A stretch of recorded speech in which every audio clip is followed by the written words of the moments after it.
আসসালামু আলাইকুম। আমরা চলে আসলাম আর একটা ভিডিওতে। এই ভিডিওতে আমি দেখাবো উইদাউট ক্লুজ। উইদাউট ক্লুজ আমরা কিভাবে কারেকশন করব। অনেকেই বলে থাকে যে হচ্ছে উইদাউট ক্লুজ এর জন্য ওয়ার্ড ট্রান্সলেশন দক্ষতা নাকি অনেক ভালো লাগে। হ্যাঁ, এটা হচ্ছে সত্যি কথা যে হচ্ছে যদি ন্যূনতম হচ্ছে ট্রান্সলেশন দক্ষতা যদি নাও থাকে কোনো স্টুডেন্টের, তাহলে কিন্তু সে হচ্ছে উইদাউট ক্লুজে অনেক পিছিয়ে পড়বে। তো সেই জন্য হচ্ছে ট্রান্সলেশন প্লাস গ্রামাটিক্যাল যে টার্মস গুলো আছে সেগুলো কিন্তু সহ আমাদের কাজে লাগবে। তো দেখি আমরা এই প্যাসেজটাতে আমাদের কি বলতেছে, যে flowers is dash best gift. তো এখানে হচ্ছে এই প্রথমটাতে আমাদের অর্থের কোনো দরকার করতেছে না, কারণ আমরা জানি বেস্ট হলো সুপারলেটিভ ডিগ্রির চিহ্ন। তো কোথাও যদি সুপারলেটিভ ডিগ্রি থাকে তাহলে এর আগে আমাদের ডিরেক্ট দি বসে, সুপারলেটিভ ডিগ্রির আগে দি বসে। তো এইটাতে আমাদের অর্থের কোনো কাজ থাকলো না। তো এখন যেহেতু আমাদের উইথ কোর্সে হচ্ছে একটু ভোকাবুলারি দক্ষতা অর্থ লাগবে, তো আমরা এখন মানেটা একটু বুঝার চেষ্টা করি। এটা কি বললো, follower is the best gift of a nature. হচ্ছে কি একটি ফুল হচ্ছে প্রকৃতির একটা হচ্ছে সর্বোচ্চ উপহার, এই জাতীয় একটা কথা। এরপর আসি, ইট ইজ বি নাম্বারে আসলো অফ পিউরিটি অ্যান্ড বিউটি। তাহলে এখানে হচ্ছে কি পিউরিটি অ্যান্ড বিউটি, সৌন্দর্য এবং হচ্ছে শান্তির হচ্ছে এটা কি বলা যায়, আমাদের অটোমেটিক একটা মানে চলে আসতেছে যে এটা প্রতীক হবে, যে সৌন্দর্য এবং শান্তির প্রতীক।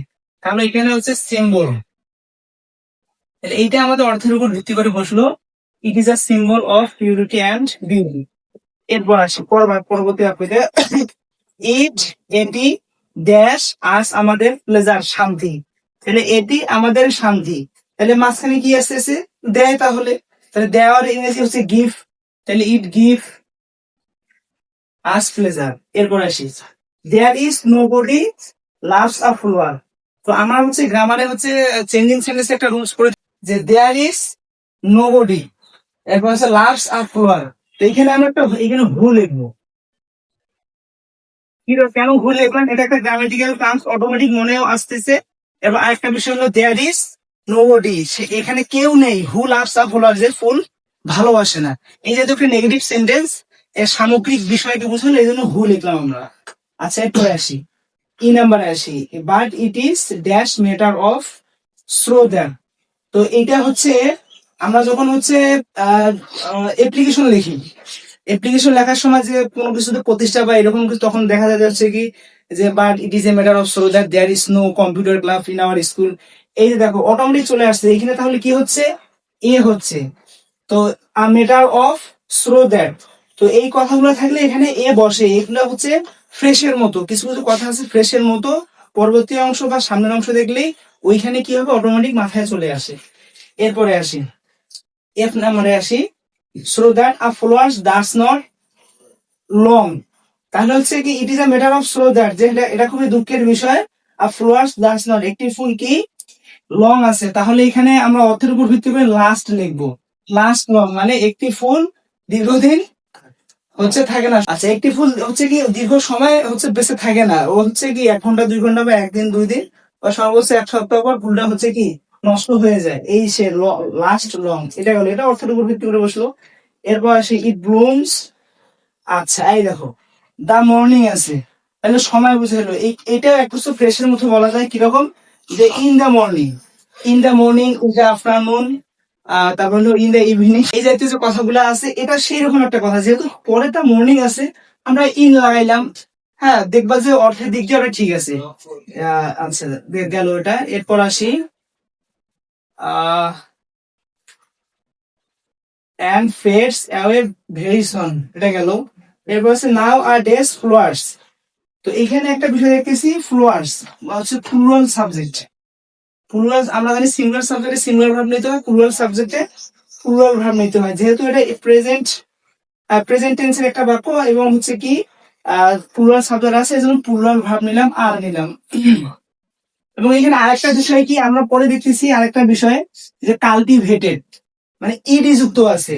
তো ভার্বের 3 নাম্বার ফর্মটা মূলত হচ্ছে অ্যাডজেক্টিভ হিসেবে কাজ হয়, এবং এই জাতীয় শব্দ থাকলে আগে বি ভার্ব বসাইতে হয়। এটা আরেকটা বিষয়, যে যেটা ভি3 ভার্বের 3 নাম্বার ফর্ম আছে, পাস্ট পার্টিসিপাল ফর্মটা অ্যাডজেক্টিভ হিসেবে কাজ করে, এবং এগুলা বেশিরভাগ ক্ষেত্রেই বসে বি ভার্বের পর। যেহেতু হচ্ছে প্লুরাল সাবজেক্ট আছে এই জন্য আমরা আর নিলাম, সিঙ্গুলার সাবজেক্ট থাকলে ইস বা এই জাতীয় কিছু নিতাম। আচ্ছা এটা হলো ইন আওয়ার কান্ট্রি, এরপর আসি many people's earns their livelihood followers. তো বেঁচে থাকার জন্য কোনো কিছু মাধ্যমে যদি বেঁচে থাকে এই জাতীয় ক্ষেত্রে লিভলিহুডের ক্ষেত্রে প্রিপোজিশন বাই বসাতে হয়। যে কোনো মাধ্যমে, যে কাজের মাধ্যমে মানুষ বেঁচে থাকে বা জীবিকা নির্বাহ করে বা এই জাতীয় কিছু, এগুলোর ক্ষেত্রে হচ্ছে বাই বসে, এই জন্য লিভলিহুড বাই। আর হচ্ছে কি ফলোয়ার্স, ফলোয়ার, এরপর হচ্ছে কি ফুলের, ফুলের মাধ্যমে কিভাবে বেঁচে থাকে, কাল্টিভেশন, এখানে অর্থের উপর বসতেছে কাল্টিভেশন, ফুল চাষের মাধ্যমে জীবিকা কি বেঁচে থাকে বা তাদের জীবিকা নির্বাহ করে থাকে। তো দেখো এটা হচ্ছে উইথ ক্লুজ বা উইদাউট ক্লুজ গুলো, এই বিষয়গুলো হচ্ছে আমাদের একটু ন্যূনতম ট্রান্সলেশন দক্ষতা থাকতে হবে এবং হিউজ পরিমাণে গ্রামাটিক্যাল টার্মস আমাদের জেনে রাখা লাগবে, তা না হলে কিন্তু হবে না। এখানে দেখো একটা, তারপর হচ্ছে দুইটা, এরপর হচ্ছে তিনটা, চারটা, এই চারটা বা পাঁচটার মতো এই বিষয়গুলো হচ্ছে অর্থের উপর ভিত্তি করে বসলো। বাকি বিষয়গুলো কিন্তু আমরা অটোমেটিক কোনো ফ্রেশের মাধ্যমে বা হচ্ছে আহ একটা রুলস প্রথমে পাইলাম হচ্ছে কি তোমার সুপারলেটিভ ডিগ্রি রুলস, এই যে এই বিষয়গুলো, তো একটা উইথ ক্লুজ বা উইদাউট ক্লুজ এর ক্ষেত্রে 50% ট্রান্সলেশন দক্ষতা লাগবে এবং 50% গ্রামাটিক্যাল বিষয়গুলো লাগে। এই জন্য হচ্ছে আমাদের গ্রামারের উপরে যতটা ফোকাস করতে হবে, ট্রান্সলেশনের উপরে একটু ফোকাস করতে হবে। তো সবাইকে ধন্যবাদ, নেক্সট ভিডিওতে দেখা হবে। আল্লাহ হাফিজ।